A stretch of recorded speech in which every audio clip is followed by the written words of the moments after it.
Sa gitna ng mahigit 300 taong pananakop ng mga Kastila, nagpatuloy ang pagkakaroon ng takot sa puso ng mga Pilipino. Hindi makamtan ng kalayaan na inaasam. Hindi magawang lumaban dahil sa takot na nakatanim sa kanilang mga puso't isipan.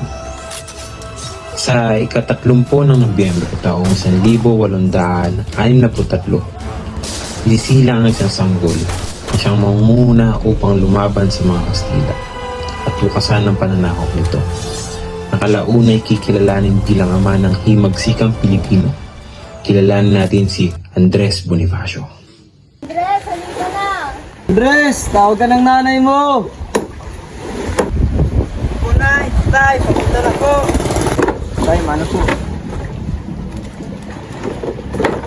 Mano po, nay?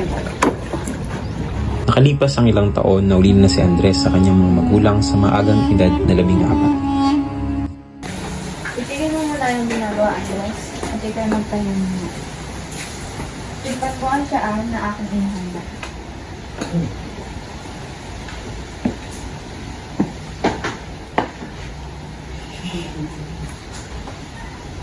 Maraming salamat sa iyong pag-aabala. Napakasarap at tamang-tama ang pagkakatimpla. Marapit lamang na magkaroon ko ng lakas at tayo magtitinda pa ng mga abaniko. Abaniko kayo dyan! Kaibigan, abaniko! Abaniko po! Kaibigan, abaniko! Abaniko! Kakaunti lang ang kinikita natin. Dito pagiging sapat sa ating mga pangangailangan. Kaya yun lang mga kapatid ko. Magkakaroon din ako ng trabaho may mas mataas na kita.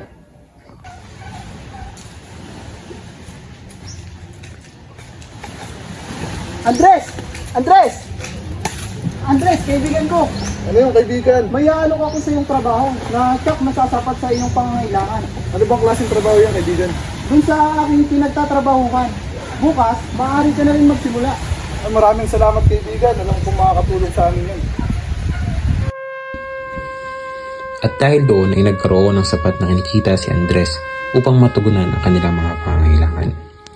Bagamat ang kanilang sariling kakayahan ay hindi pa kasapatan, siya ay bumasa ng aklat ni Dr. Jose Rizal upang magkaroon ng karagdagang kaalaman.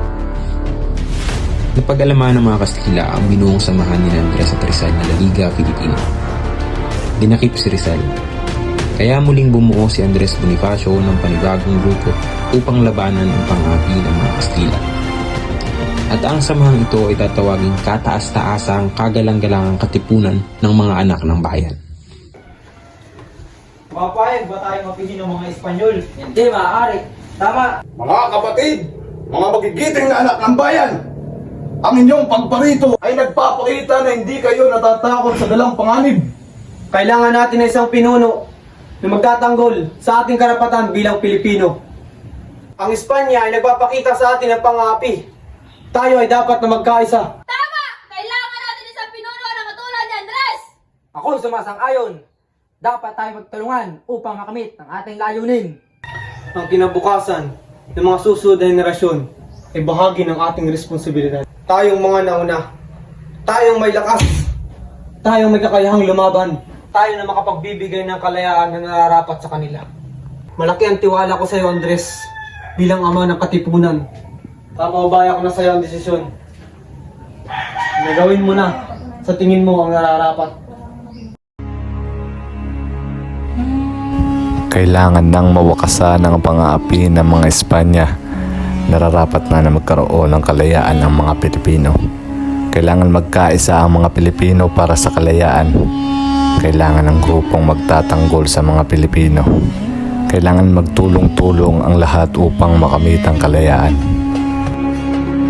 Tayo ay may isang layunin na makamit ang ninanais nating kalayaan. Lalaban tayo kung kinakailangan. Kailangan nating wakasan ang pang-aalipin ng mga Kastila. Ang ating pagkakaisa ay magiging sandigan ng ating tagumpay. Kulang man tayo ng sandata, mas malakas man ang baril at kanyon ng mga Kastila, lalaban tayo hanggang sa huling hininga. Mabuhay ang katipunan.